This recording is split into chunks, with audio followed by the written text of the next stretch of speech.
Welcome to the Abraham Lincoln Real Estate Ventures Incorporated Lesson Series. Let's start building your legacy today. Welcome to ALREV. We're revealing the 8 levels of a real estate investor. Let's begin. A small but functioning portfolio.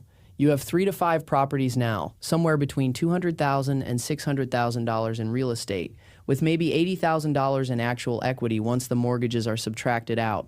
The properties cash flow modestly, a few $100s per unit per month after expenses, and for the first time, the income is not just theoretical, it shows up.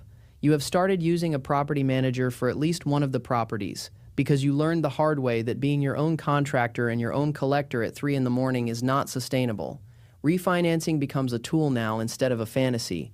You pull cash out of a property that has appreciated and use it as the down payment on the next one, a method often called the BRRRR strategy. Buy, rehab, rent, refinance, repeat. Step 1 is to buy a property cheaply. Let's say we got a house for $60,000, but really once it's fixed up, it's worth a lot more. Now, the reason you're able to get this property for so cheap is because the property needs work or the seller has financial issues. Step 2 is rehab. Rehabbing is when you fix up the property. So let's take this $60,000 property and say that it needs about $40,000 worth of work. So what you do, you hire a contractor. The next step is that you need to rent it out. So for this step, you need a property manager, which you should have had in the other steps, and the property manager will find tenants. That's where the 4th stage comes in, refinance, and that's when you can repeat. Local banks and credit unions start to recognize your name because you have been in their office 4 or 5 times in 18 months.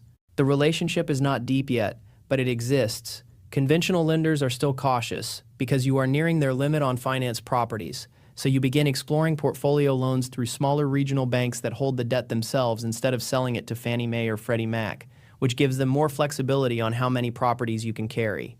You are no longer treated as a stranger, you are treated as a small business with a credit file, and the system extends you just enough trust to keep growing, provided you do not stumble.